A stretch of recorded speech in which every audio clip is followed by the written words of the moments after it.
Hello scrapbooking friends, and thank you for joining me for another process video. Today's layout is for the Christmas in May hop on YouTube and Instagram. So a group of us get together and do a Christmas related project on the 25th of each month, and this one is May. And my project today is a 12 by 12 layout, and it's about the Nutcracker. I have a little bit of a fascination with the Nutcracker. And I've always fancied getting one, you know, to put on my hearth at Christmas. But I always find that the ones I see are a little bit scary, you know. So I've never actually got one. They're a bit scary to me. And I found this one when I was in Marks and Spencer's. And, you know, kind of not so scary. It's not really a very good photo because I was in the shop on my own and I set up my phone on one of the shelves in the store and just kind of like ran back to where the Nutcracker was. You know, I set the time and everything. So yeah, it's not a great photo, but I quite like the Nutcracker, even though it's kind of unusual colours, but fits in with my paper that I'm using here. So this, I'm also doing this layout for Under the Influence of Scrappy Adam, and it's to use your stash and scraps. So I think, you know, like older stash really. And this pattern paper here is probably the oldest pattern paper, or probably oldest actual item in my stash. It's a We Are Memory Keepers Merry and Bright collection, and it was one of the first things I ever bought, and I think I got it from QVC when they were doing scrapbooking products in the UK here, and it would have been 2010 maybe.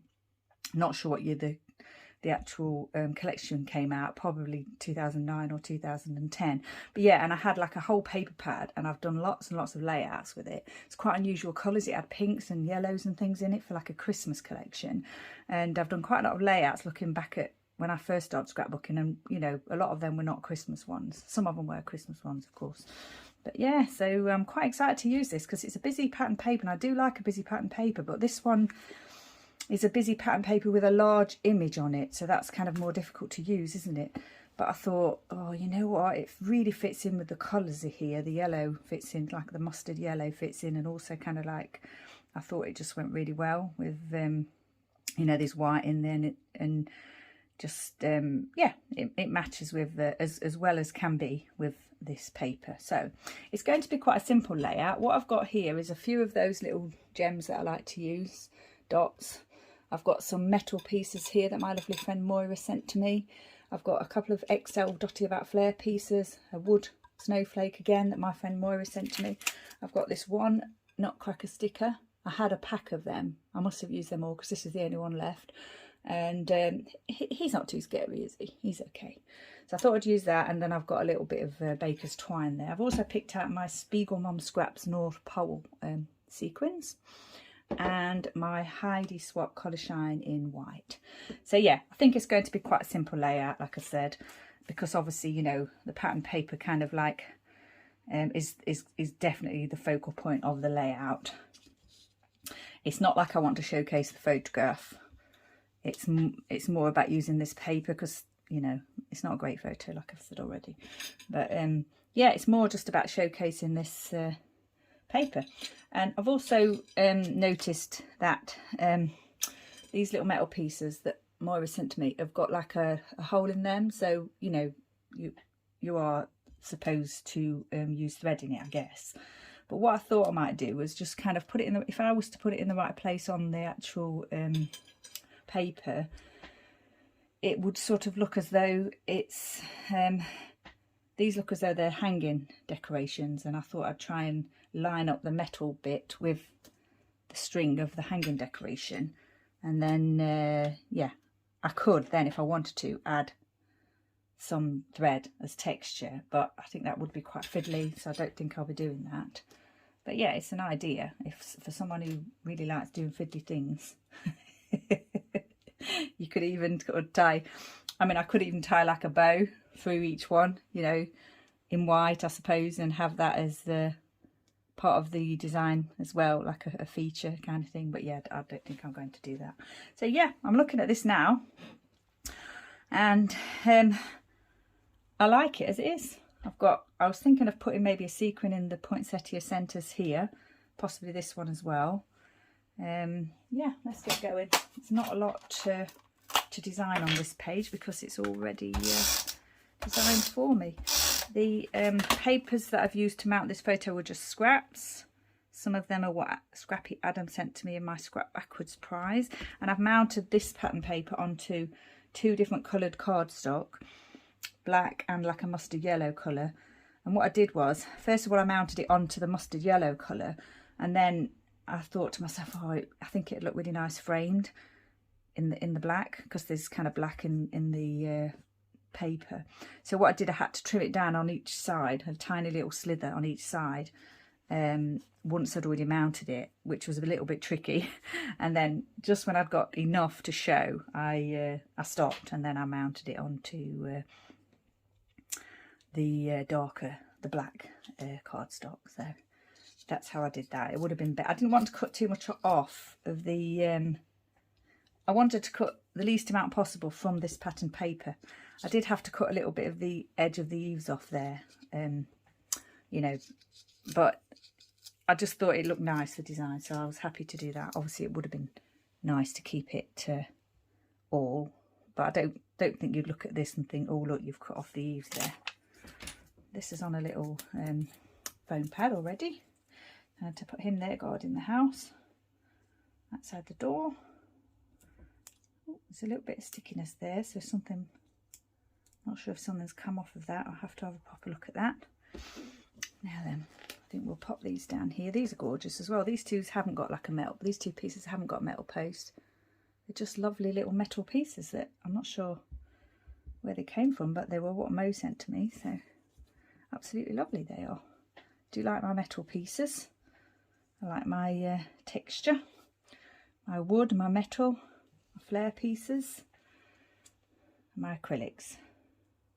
I did have a look at my acrylics and I couldn't actually find one to go with this, but actually I just wanted it to, you know, be quite, well, sort of simple. If I'd have found one, I suppose I would have used it. I've got to be careful now because I want to make sure that these pieces actually touch that hanging, the string, the hanging bit there of the, I don't know, is it a snowflake? I think it's a snowflake, but it's like they're hanging snowflakes. Or they could be like those paper decorations, couldn't they, that you can make, cut them out of paper.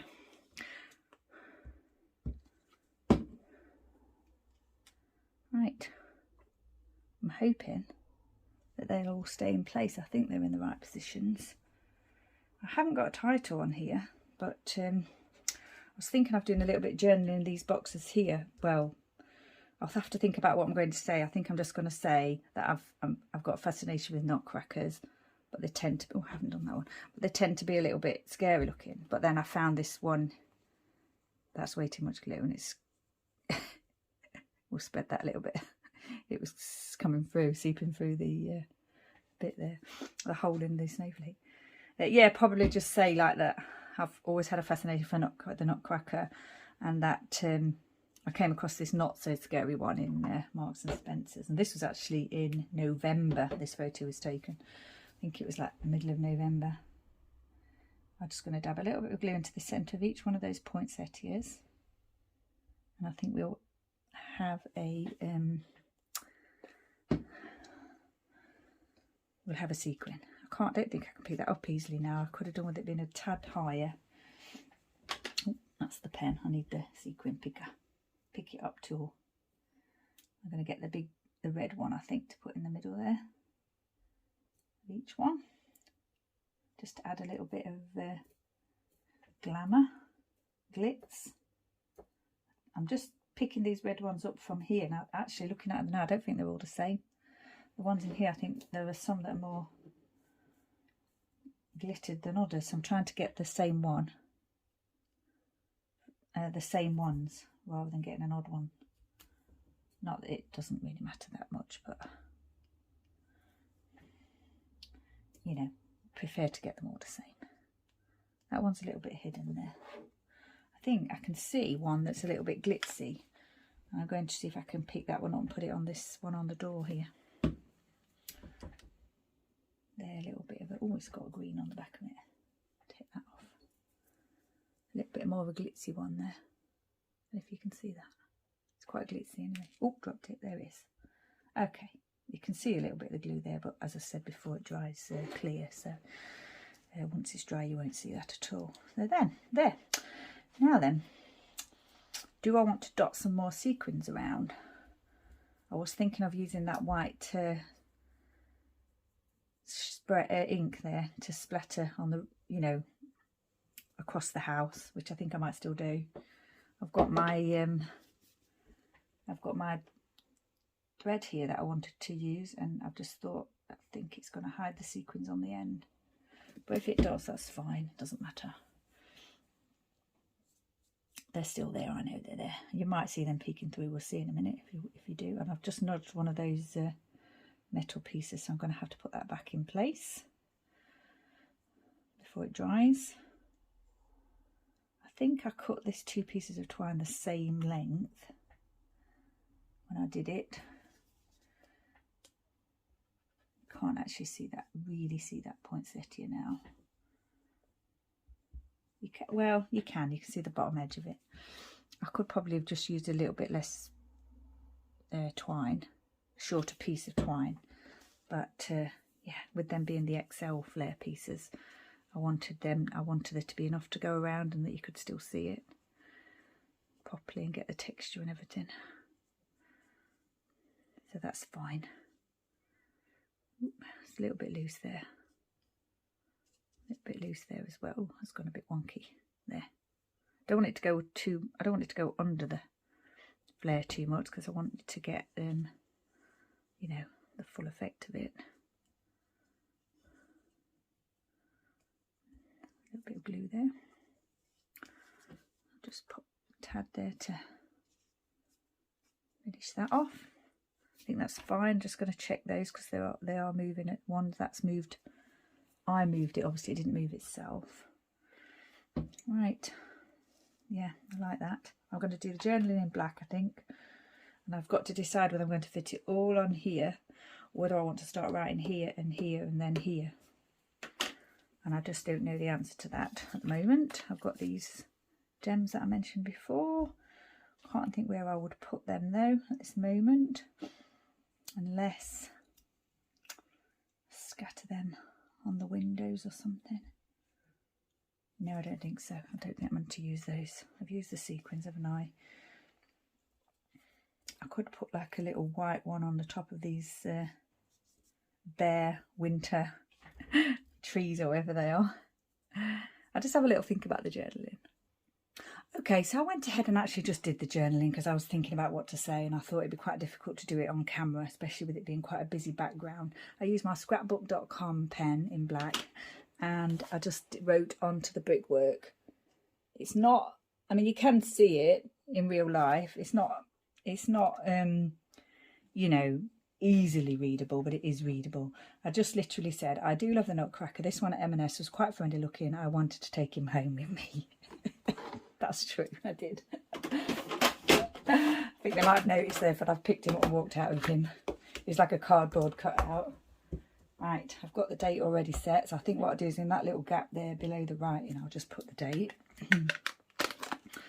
That's my archival ink in jet black. I thought I might use this Impress Spring Green ink pad actually, but because I've stamped the date onto the brickwork, it wouldn't have shown up, I don't think. So yeah, right, quite pleased with that. No title. Gosh, I feel as though, you know, the layout is called the Nutcracker, and normally I would have a title, but I'm thinking that this layout actually does not need a title. Obviously, we don't have to have titles, but I do like a title. But yeah, I'm just going to leave it as it is. So yeah, Christmas in May. Hop over on YouTube. You'll see all the videos pop up, or just do a little search for that. And if you watch my video or any of the videos, the links will be in the description box below for all the other people taking part, so you can just hop along and watch all the videos and have a little bit of festive time in May. And also, under the influence of Scrappy Adam, I think I've definitely used stash on this one, because this very old pattern paper, plus scraps that were sent to me or given to me, and yeah, these, you know, quite new to me, but obviously they were gifted to me, and I've used them, so I'm really pleased with that. These, I'm not sure if I got these last year or the year before, not sure actually, but definitely needed using. So yeah, I've used Stash. So yeah, once again, thanks for joining me.